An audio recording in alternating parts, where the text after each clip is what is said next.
지난 2주 동안 우리 건강한 교회의 모습으로 에베소 교회와 그리고 서머나 교회에 대한 내용을 함께 나누었습니다. 그리고 그 가운데 건강한 교회의 모습 함께 나누었는데요. 오늘은 버가모 교회를 통해서 건강한 교회의 모습, 건강한 신앙에 대해서 함께 말씀을 나눠보려고 합니다.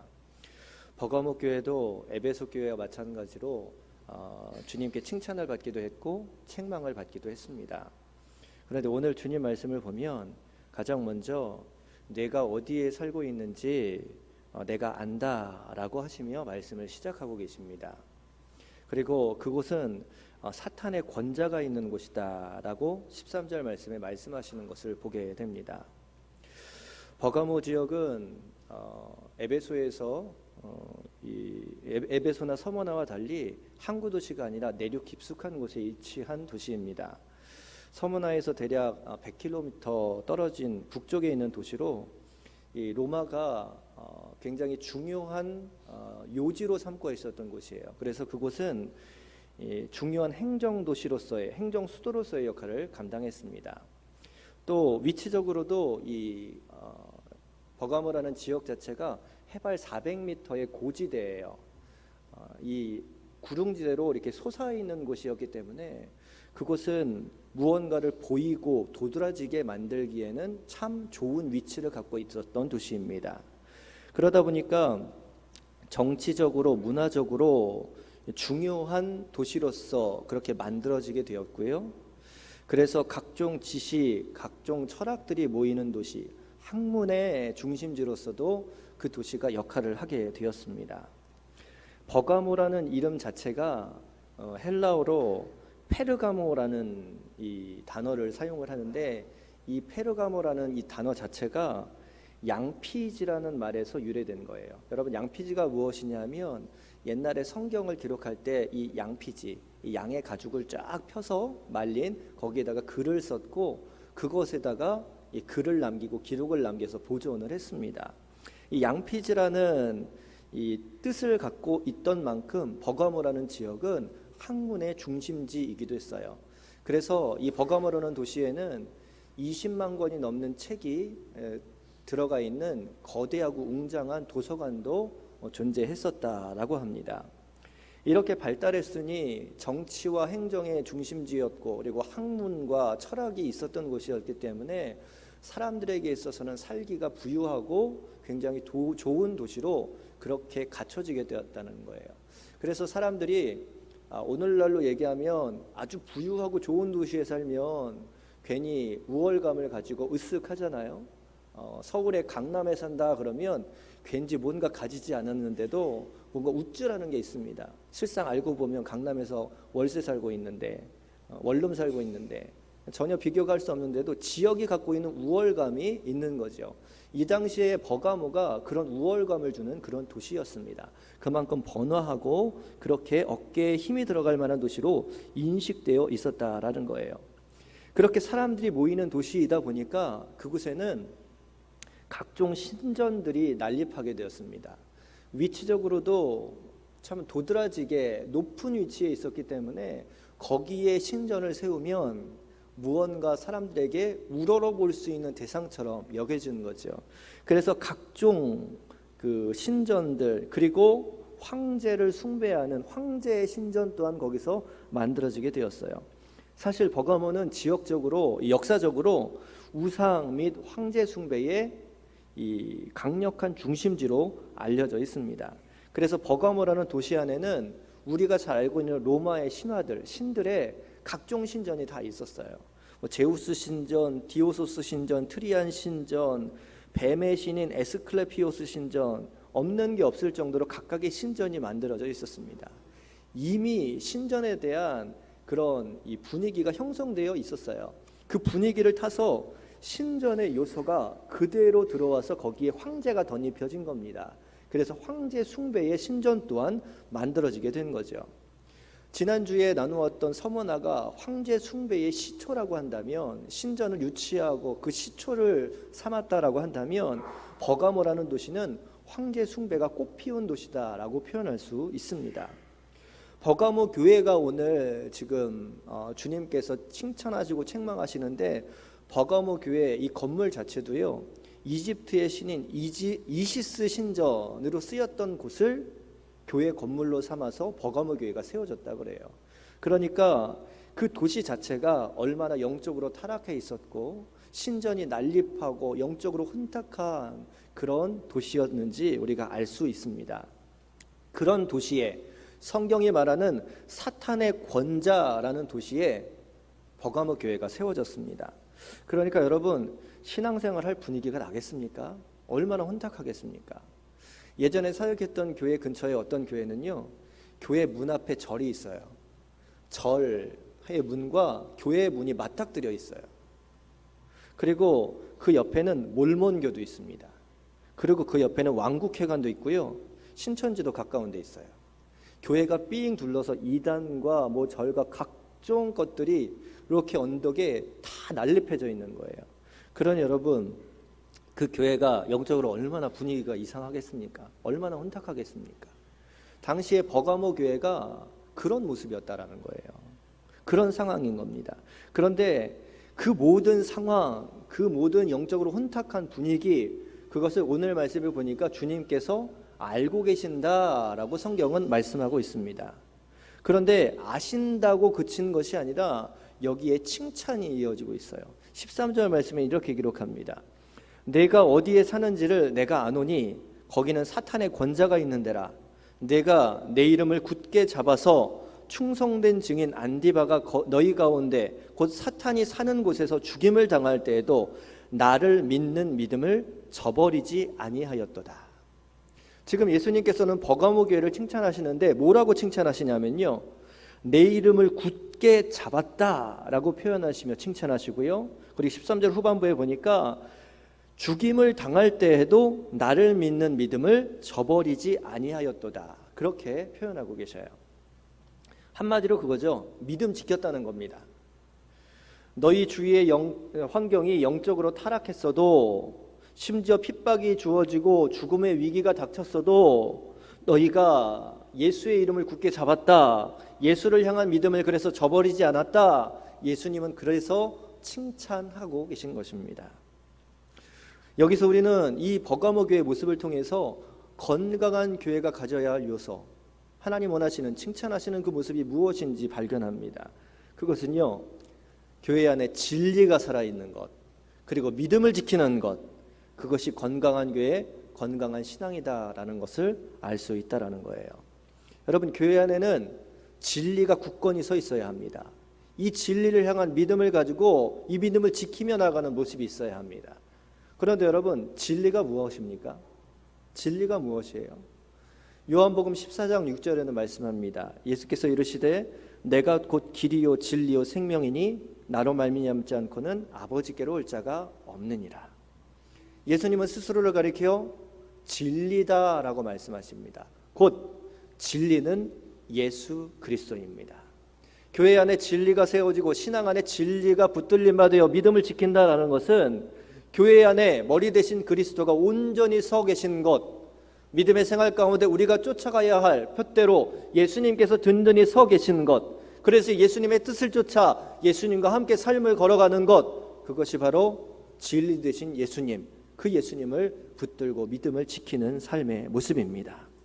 여러분, 우리의 삶 가운데 이 예수를 놓치지 않는, 이 진리를 놓치지 않는 여러분들 되시기를 원합니다.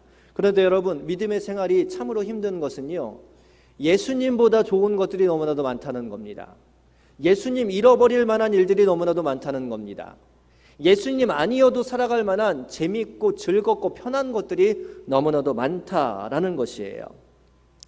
당시 이 버가모 시대의 로마의 황제는 세상의 다양한 신들, 세상의 다양한 방법으로 믿는 자들을 현혹시키고 때로는 힘으로 짓눌러서 믿음을 포기할 것을, 예수를 버리고 황제를 붙들 것을 요구하였습니다.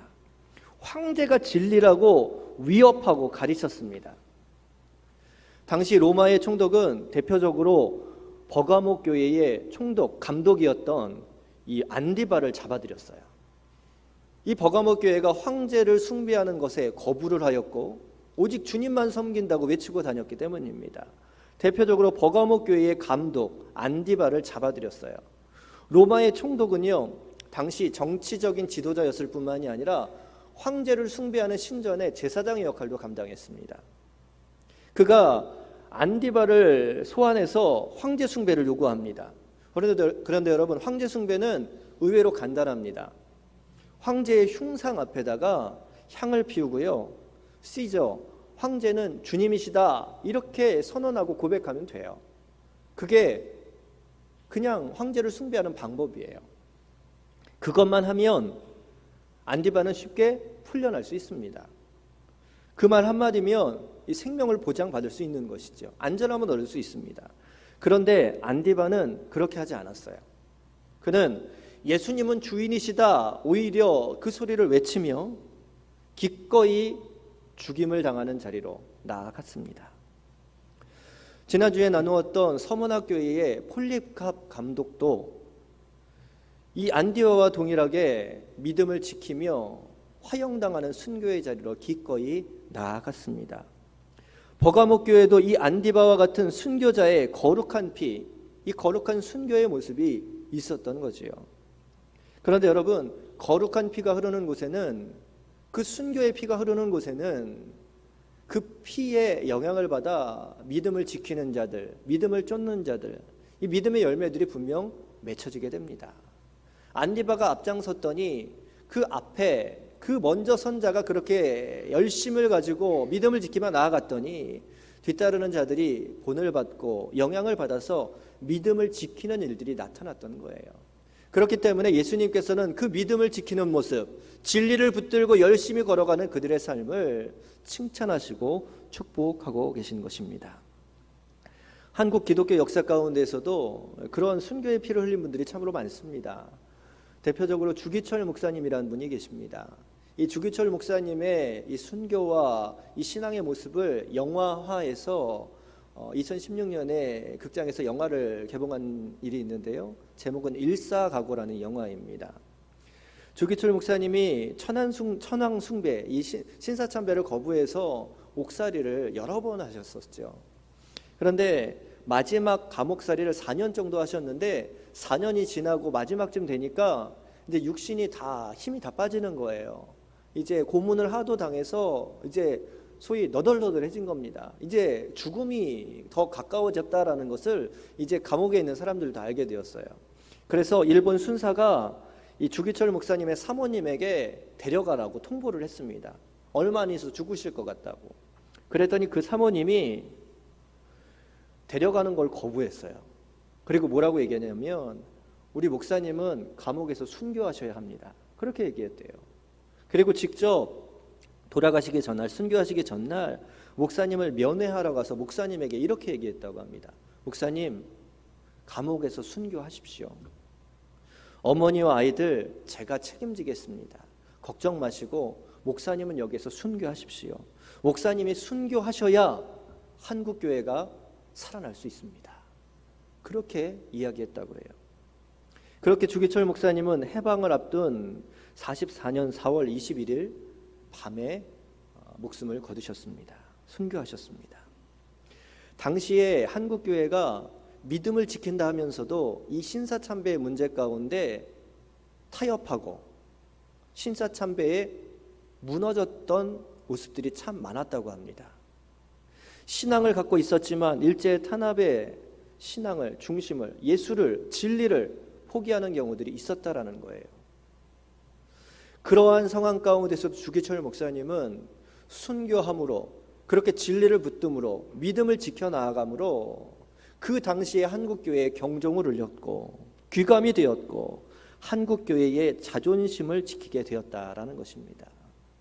그 순교의 모습을 본 그 교회 신자들이, 그 당시의 신앙인들이 어떤 도전을 받았겠습니까?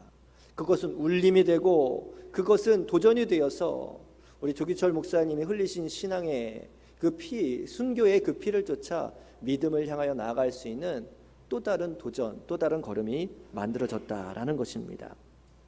조기철 목사님은 무엇이 옳은 것인지 알았습니다. 무엇이 진리인지 아셨습니다. 그랬기에 기꺼이 순교함의 자리에 나아갔던 것입니다. 오늘 말씀에 나타난 버가모 교회의 안디바처럼 말입니다. 우리가 사는 세상 예수를 향한 믿음을 지키는 것이 참 쉽지 않습니다. 그러나 그 안에서도 진리 되신 예수님을 온전히 붙들 수 있는 여러분들 되시기를 원합니다. 핍박이 있고 어려움이 있고 예수님보다 더 재미있고 즐거운 일들이 많지만 기꺼이 그것들을 포기하고 진리 되신 주님을 붙들 수 있는 여러분들이 되시기를 원합니다. 그것이 나의 영을 살리는 것뿐만이 아니요, 나의 삶을 통해서 나의 가정을 살리는 길이고, 또한 나의 그러한 순교와 그런 헌신을 통해서 우리 교회, 우리의 나라를 살리는 귀한 길됨을 여러분들 꼭 깨달으시기를 원합니다. 그것이 바로 하나님께서 원하시는 길이고 주님께서 칭찬하시는 삶이다라는 것입니다. 버가모 교회는 그러한 모습으로 칭찬을 받았습니다. 그런데 여러분, 버가모 교회가 칭찬만 받았던 것은 아닙니다. 오늘 말씀에 보면 14절 15절에 보면 그들을 책망하시는 내용도 나와 있습니다. 14절 15절 말씀을 제가 읽겠습니다. 그러나 내게 두어 가지 책망할 것이 있나니 거기 내게 발람의 교훈을 지키는 자들이 있도다. 발람이 발락을 가르쳐 이스라엘 자손 앞에 걸림돌을 놓아 우상의 제물을 먹게 하였고 또 해금하게 하였느니라. 이와 같이 내게도 니골라 당의 교훈을 지키는 자들이 있도다. 여러분, 지금 책망을 하시는 내용이 나와 있는데요, 그 책망을 하시는 그 내용의 주체가 되는 사람들, 그들 진리를 쫓는 자들만 있었던 게 아니고요, 버가모 교회에서는 믿음 안에서 떠나 있는 자들로 있었던 것 같습니다. 그 사람들 혼자만 믿음을 떠난 게 아니라, 혼자만 진리를 떠난 게 아니라 다른 사람들을 종용해서 행음하게 만들고 또 우상의 제물을 먹게 만드는, 다른 사람도 믿음을 잃게 만드는 일들을 하는 자들이 버가모 교회 안에 있었다는 거예요. 그러한 사람들을 성경은 뭐라고 표현하냐면 14절 말씀에 발람의 교훈을 지키는 자들, 15절 말씀엔 니골라 당의 교훈을 지키는 자들, 그렇게 두 개로 표현하고 있습니다. 그런데 여러분, 발람이라는 이름은 히브리식 표현이고요, 니골라라는 표현은 헬라식 표현이에요. 두 개가 같은 겁니다. 두 개가 똑같은 거예요. 그렇게 발람이라는 사람이 어떤 사람인 것을 알면 쉽게 이들의 행동을 찾아낼 수 있겠죠. 발람은 이 선지자입니다. 당시에 탁월한 선지자였다고 그래요. 이 발람에 대한 이야기가 민수기 22장부터 24장까지 나와 있는데요, 이 당시는 이스라엘이 가나안 땅을 향해서 이제 들어가는 과정에 있었습니다. 요단강을 이제 건너면 돼요. 그런데 요단강을 건너기 전에 모압 사람들의 땅을 지나가게 되었어요.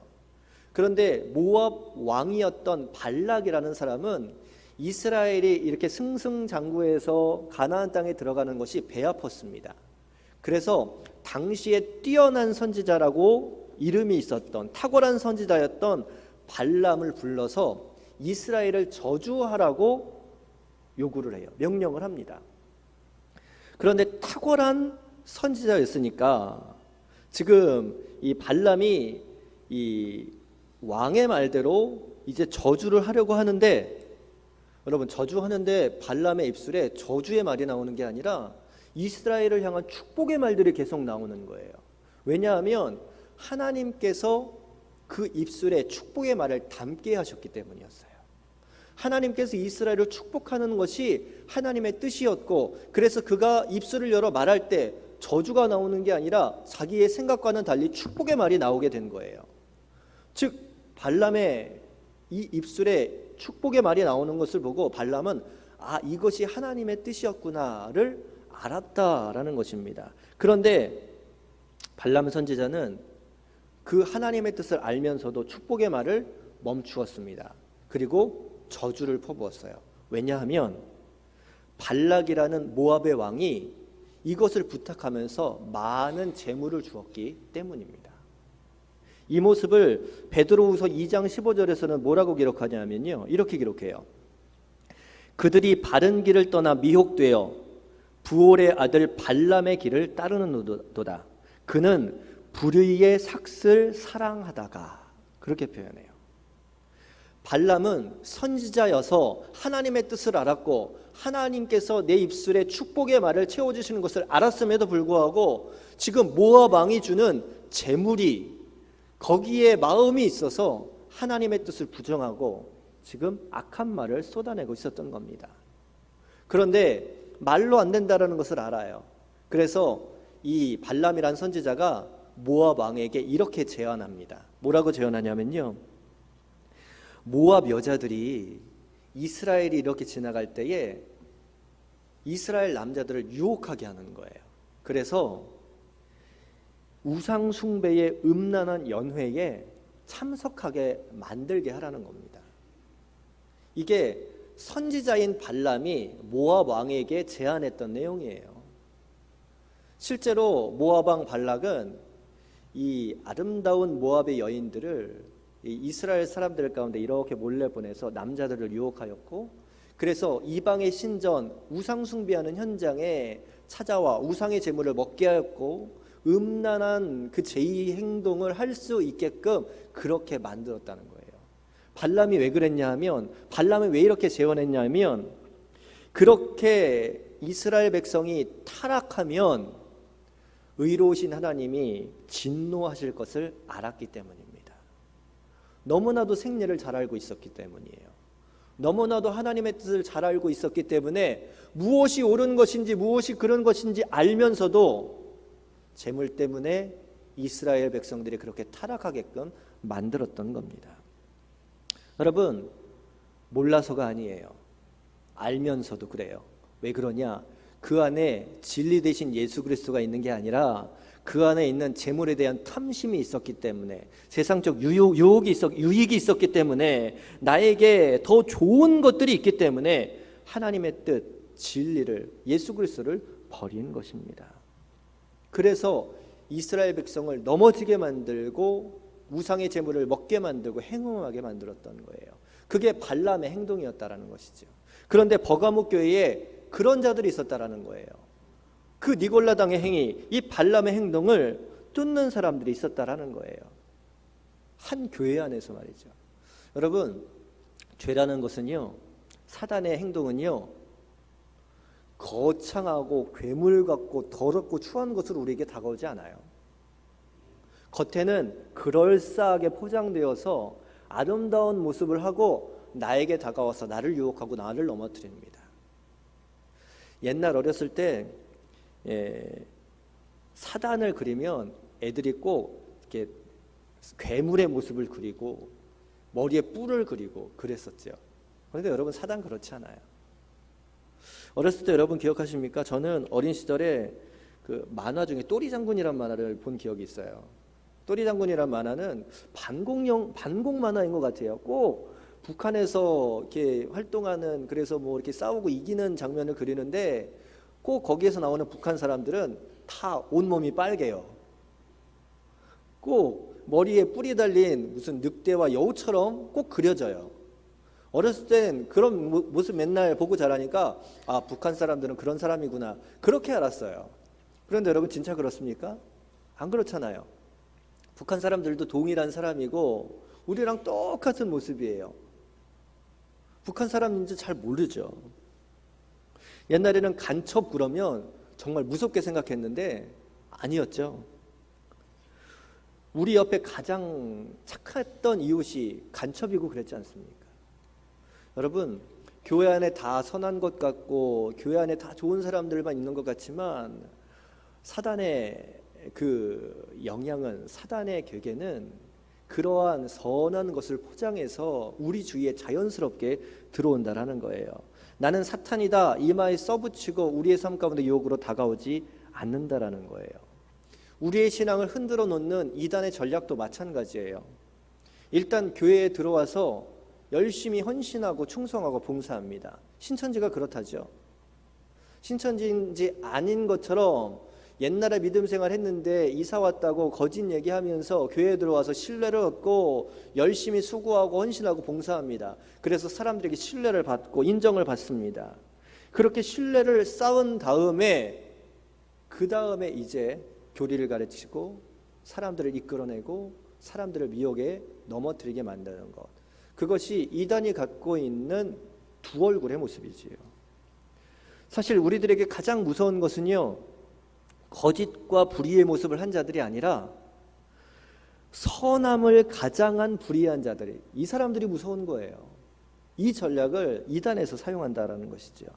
그래서 성경은 끊임없이 우리들에게 이야기하기를 깨어있으라라고 얘기하는 것이고, 진리를 붙드는 길, 믿음을 지키는 길이 좁은 길이고 그 길은 협착하여 찾는 사람이 많지 않다라고 이야기하는 것입니다. 버가모 교회는 바른 믿음, 순교자의 영성을 가지고 살아가는 자들 있어서 칭찬을 받았지만 그런 사람들만 있었던 것이 아니에요. 그들 안에는 육적으로 영적으로 타락했던 사람들이 있었다라는 거예요. 그랬기 때문에 책망받을 수밖에 없었다라는 것입니다. 그런데 여러분, 주님께서는 그렇게 책망할 것에 대해서 따끔하게 책망하고 계시지만 책망에서 멈추지 않으세요. 16절의 말씀을 보면 이렇게 말씀하시죠. 회개하도록 권면하세요. 16절을 제가 읽습니다.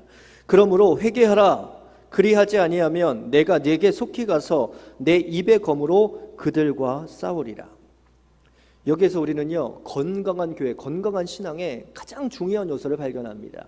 그것은 바로 회개라는 요소예요. 요새 계속 새벽 예배, 수요 예배, 그리고 주일 예배 이렇게 말씀을 준비하고 말씀을 선포할 때마다 이 회개의 내용들이 계속 나뉘어지는 것을 보게 됩니다. 개인의 삶과 또한 우리 교회 가운데, 여러분들 가운데 회개할 영역들이 있는 것 같습니다. 회개라는 것은 우리의 신앙을 회복하게 하는, 새롭게 하는 그런 은혜와 그런 능력이 있는 요소입니다. 믿음의 사람들이 수없이 많이 세워졌지만 죄 가운데 넘어져서 하나님 앞에 버림받은 게 아니라 다 넘어졌어요. 다 실패했어요. 모세도 그랬고, 다윗도 그랬고, 베드로도 그랬고, 바울도 그랬고, 모든 영적 지도자들이 실패하고 실수해서 넘어졌거든요. 그런데 그들이 하나님의 사람으로 끝까지 쓰임받을 수 있었던 것은 그렇게 넘어짐에도 불구하고 회개라는 귀한 도구를 붙잡았기 때문이에요. 회개는 우리의 영을 새롭게 하는 힘입니다. 아무리 은혜를 받았지만 우리는 연약하기 때문에 은혜 받고 결단하고 결심해서 거룩한 삶으로 한 걸음 드러났어도 또다시 넘어지고 타락할 수밖에 없는 것이 우리의 모습이라는 거예요. 주일날 아무리 예배 드리고 하나님 은혜를 받았다, 내 영이 살아났다, 기쁨으로 채워졌어도 나가는 주차장에서 어느 자식이 이 차를 이렇게 됐어 라고 얘기하는 게 바로 우리의 모습이라는 거예요. 은혜를 누렸고 은혜를 말하고 은혜를 베풀어야 될 그런 축복의 모습에서도 자연스럽게 이전의 악한 것들이 나의 영을 채우는, 나의 삶을 채우는, 우리는 연약한 존재라는 거예요. 주님은 그거를 아셔요. 그렇기 때문에 회개할 때 주님은 용납하시고 다시금 일어설 수 있는 힘을 더하여 주시는 것입니다. 믿음의 사람들이 승리할 수 있었던 것은요, 하나님께서 그들 가운데 죄가 무엇인지 깨닫게 하셨을 때 그때 즉시 엎드리는 회개의 모습이 있었다는 거예요. 변명하지 않았어요. 즉시 엎드렸고 철저하게 회개했고 철저하게 뜨거운 눈물을 흘렸습니다. 여러분, 그렇게 회개하는 자가 건강한 신앙을 갖는, 살아나는 영을 회복할 수 있는, 하나님의 사람으로 굳건히 설 수 있는 그러한 사람이 될 수 있다라는 것이에요. 여러분, 회개의 요소를 정확하게 붙드는 여러분들이 되시기를 주님의 이름으로 간절히 축원합니다. 회개하여야 합니다. 돌이켜야 합니다. 그것이 나의 영이 살고 내가 살고 우리의 가정이 살고 우리의 교회가 살 수 있는 귀한 기회다라는 거예요. 그런데 여러분, 회개라는 것이 우리 교회 공동체 안에서도요, 꼭 있어야 해요. 그것이 왜 필요하냐 하면 이 회개라는 것은 누군가의 죄이기에 그 사람만 회개하면 안 된다라는 거예요. 교회라는 것은요, 하나의 공동체예요. 몸이에요. 손이 아프면 이 고통을 내가 못 느끼는 것 아니에요. 지체라는 것은 연결되어 있기에 이 잘못된 것, 이 아파하는 것이 고스란히 전가되고 고스란히 함께 누리고 고스란히 함께 아파하는 것이 몸이라는 거예요. 교회가 회개한다는 것은 우리 교회 전체 자체가 무엇을 잘못했다 그런 게 아니고요, 어떤 지체가 잘못하고 어떤 지체가 회개할 일이 생기면 그를 위해서 함께 중보하고 함께 회개하며 그것이 나의 죄인 것처럼 나의 삶을 바라보고 함께 아파하는 것, 그것이 교회가 회개하는 모습이다라는 거예요. 여러분, 우리는 지체입니다. 교회도 함께 눈물 흘리고 자복하고 회개하는 모습이 있어야 한다는 거예요. 그 교회가, 그런 회개의 요소가, 그 회개의 운동이, 그 회개의 마음이 함께 공유되어지고 펼쳐지는 것이 건강한 교회가 되는 그런 모습이다라는 것이에요. 사랑하는 성도 여러분, 회개하는 여러분 되시기로 합니다. 회개하는 교회 되기로 합니다. 그때 하나님께서는 그 회개에 합당한 아름다운 축복의 결과들을 허락해 주신다는 거예요. 17절 말씀해 보니까 그 축복들이 나와 있죠. 17절 말씀을 제가 읽겠습니다. 귀 있는 자는 성령이 교회들에게 하시는 말씀을 들을지어다. 이기는 그에게는 내가 감추었던 만나를 주고 또 흰 돌을 줄 터인데 그 돌 위에 새 이름을 기록한 것이 있나니 받는 자밖에는 그 이름을 알 사람이 없느니라. 회개하는 자, 말씀을 듣고 돌이키는 자에게는 어떤 축복을 주시느냐? 두 가지를 얘기하셔요. 감추었던 만나를 주고 그리고 이름을 새길 흰 돌을 주신다 약속하고 계십니다. 여러분, 만나는 무엇을 상징합니까? 만나가 무엇이에요? 출애굽한 이스라엘이 광야에서 그들의 허기를, 그들의 배고픔을 채워주셨던 하나님의 축복의 선물입니다. 그런데 여러분, 만나는 이 땅에 존재하는 것이 아니에요. 이 땅에서 만들어지는 것이 아니에요. 하늘에서 내린 겁니다. 사람들이 이것을 보고 접해본 적이 없거든요. 그래서 이것이 무엇이냐? What is this? 그렇게 얘기한 것이 그 자체가 이름이 되었어요. 만나라는 이름 자체가 이것이 무엇이냐라는 뜻이잖아요. 만나는 하늘에서 내려주시는 겁니다. 이제껏 경험해보지 못한, 사람들이 누려보지 못한 것을 하나님 주신다라는 거예요. 세상을 살아가면서 우리는 세상 것에 노출되어 있고 세상 것을 누리며 살아갑니다. 그런데 하나님은 회개하는 자들에게 여태껏 경험해보지 못한 하늘의 위로와 하늘의 평안과 하늘의 상급을 부어주신다 약속하시는 거예요. 그것이 바로 이전에 경험하지 못한 감추었던 만나라는 뜻이에요. 또 이름을 새긴 흰돌은 무엇입니까? 여러분, 옛날에 이 흰돌이 쓰여졌던 용도가 성경에 여러 군데 나와 있어요. 그런데 여기에서 나타나는 흰돌은요, 어느 잔치에 들어갈 수 있는 티켓과 같은 의미를 갖고 있습니다. 즉, 여러분 요새 결혼식장 가면 잔치 자리에 음식 먹으러 갈 때에 티켓 받아갖고 들어가죠. 이거 없으면 안 들어가잖아요. 못 들어가잖아요. 이 흰돌이 그런 역할이래요. 즉, 이름을 새길 만한 흰돌을 주시겠다라는 것은 하나님이 지금 만들어 놓으신 천국의 잔치, 거기에 들어갈 수 있는 자격을 우리에게 주신다라는 뜻이에요. 거기에 내 이름을 새기는 것이죠. 그래서 하나님 약속하신 천국의 잔치, 거기에 참여할 수 있는 은혜를 주신다라는 것입니다. 여러분, 건강한 교회, 건강한 신앙은 진리를 붙들고 믿음을 지키는 모습입니다. 그리고 책망을 받을 만한 일들이 있을 때에 회개하는 모습, 그것을 갖추는 것이 건강한 신앙이요 건강한 교회의 모습입니다. 그렇게 나아갈 때에 하나님께서는 우리 가운데 하늘의 만나를, 또 천국의 잔치에 참여할 수 있는 흰돌을 우리에게 허락해 주신다 약속하셨습니다. 오늘도 건강한 신앙, 칭찬받는 신앙, 하나님께서 축복하실 만한 신앙의 요소들을 갖고 살아갈 수 있는 여러분들 되시기를 원합니다. 그래서 천국의 만나를, 천국의 흰돌을 축복으로 누리며 살아갈 수 있는 승리하는 여러분들이 되시기를 주님의 이름으로 간절히 축원합니다. 함께 기도하겠습니다. 우리 시간 한 목소리로 기도하며 나아갑니다.